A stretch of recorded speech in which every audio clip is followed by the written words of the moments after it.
Before we continue, I suppose it's important to talk about some of the challenges that people have with niching. And in my experience, there are four big ones. The biggest challenge is that people are just confused by it. People don't know what the word means, what the elements of it, what the steps would be in it. And people really struggle with niching because of this. So I created the Niching Spiral Home Study, my book, The Niching Nest. I've written articles and done workshops on this to give people a kind of framework for it that makes sense, something you can hang your hat on, something that is reliable, that actually makes sense, that's based on the real world. Everything that you'll be learning in the Niching Spiral Home Study course came from my personal experience. Some of it I learned from colleagues, but honestly, most of it I learned live in workshops, working with people, trying to help them understand what their niche was, seeing that they struggled without one, and when they had one, everything worked, and trying to figure out a process that I've been working on for years now. And a process that is reliable and trustworthy. So in the absence of having a trustworthy, credible framework of niching that makes sense, of course, people struggle. So that's number one. Challenge number two with niching is that most approaches to niching are linear, and this is such an important thing to get. This is what I realized, and it hit me so hard one day, that most approaches to niching, you're here at point A, and at point A you've got no niche, and then you go through some mysterious process and you arrive at point B where you have a niche. So point A, no niche, point B, niche, mysterious process in the middle. The challenge with this as a model is what I found was so many people, they would start at point A that have no niche in their mind. They figure out a niche, they get really excited, but then this niche doesn't work out. Maybe because the marketplace changes, maybe because they change, maybe because they kind of got pressured into this niche and it doesn't really feel right, so they drop it. And some people have invested thousands of dollars in new website, new business cards, a whole new logo, and then they realize, oh my God, it's not for me, and I just spent so much. And what happens then is there's an immense feeling of failure. There's a feeling like, oh, damn it, I just spent all this time and it didn't work, so now I'm going to go back to point A where I have no niche at all and start again. And that process is exhausting. If you've ever had that where you were writing an essay for university or high school, and then it just got deleted. You don't mind doing the work to get to a completed essay, but the thought of having to redo it all to do the same essay, it's so overwhelming. So of course people don't want a niche. But one day I realized that's not actually how niching works. Niching is not a linear process. It's not an A to B process. It's more like this. It's more of a spiral. So you start up here, and here's the truth. You're starting up here kind of in the north area, and it can be very easy to assume, oh, well, I'm up here, so I don't have any niche at all. You do. You are starting with something. You're coming in with something. Every single person I've talked to who says they have no niche actually has a very clear sense of the beginnings of a niche. They've just never sat down and really thought about it. Nobody's ever asked them the right questions. So you're walking in with something. That's important. But, you're starting kind of from the beginning. And then you try some stuff, and you go all the way around, and you're going to come back here to the same point. And, if you think of this as a linear process, it's going to feel like, oh my God, I'm right back where I began. I started here, and I went here, and somehow now I'm back at point A. But you're not. You are at the same point, north, but now you're actually one step in. You've learned something. So you can't not learn stuff when you're niching. This is the whole thing.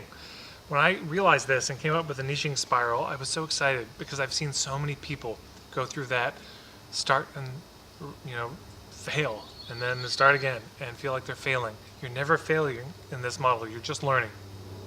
You do a bunch of stuff. In the niching spiral, we start with what do you want to do? Why do you want to do that? How do you want to do it? What's the general group of people you want to do it for? Is there a particular subgroup or a set of subgroups you want to do that for? You come up with some sort of experiment, some sort of test, a little niching project to try it out, and then you reflect on it, and then you're kind of back here. So by the end of that process, especially if you've done that reflection phase, you're now one step in. You've learned something. You're a little closer to this, center of having a niche that really feels good for you. I don't know if we ever get to the center. I don't know if it's ever done. I don't think so. But you keep refining it. And I really drew this wrong because if you look at a nautilus shell, the first ring on the nautilus shell is like that thick. The next ring in this thick. And then it's this, and it's this, And exponentially it gets narrower. And the same thing is true with your niche. When you first start with your niche, it's big learnings. But the next round around the spiral, it's like that kind of learning. And then it's this, and it refines and refines and refines until it's so small. No one else may notice it except you, and you know your niche is clear. So anyways, that's reason number 2. Niching is not a linear process. So challenge number 3 with figuring out your niche, people try to do it too fast. I hear this all the time. Clients come to me and they say, I signed up for this a 6-week online program with some business or marketing coach, and week 1 was figuring out your niche. Meaning they were asked to kind of figure out their niche in an hour-long call, or maybe in the week after. It's too fast. When I first started doing this work around niching, I would spend an hour in my workshop just focused on niching. That wasn't enough. So then it was the whole morning. And then I started spending the whole day. Then I'd spend 2 days on it, and it wasn't enough. And then I did a 30-day program, and that wasn't enough. In my experience, 90 days is about the right amount of time for people to actually begin to really work with this and do some experiments and get some feedback to see if it's on track. Yeah, 90 days is about the amount of time that you need to sort of gestate it, incubate it, think about it, steep, in it.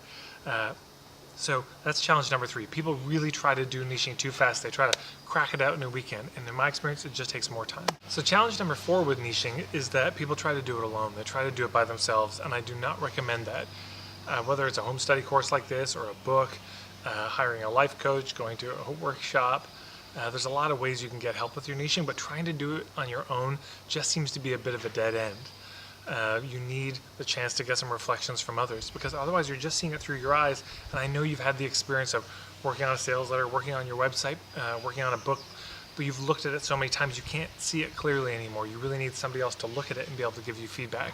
And that is definitely true with figuring out your niche. You need to have other people there to be able to give you some feedback.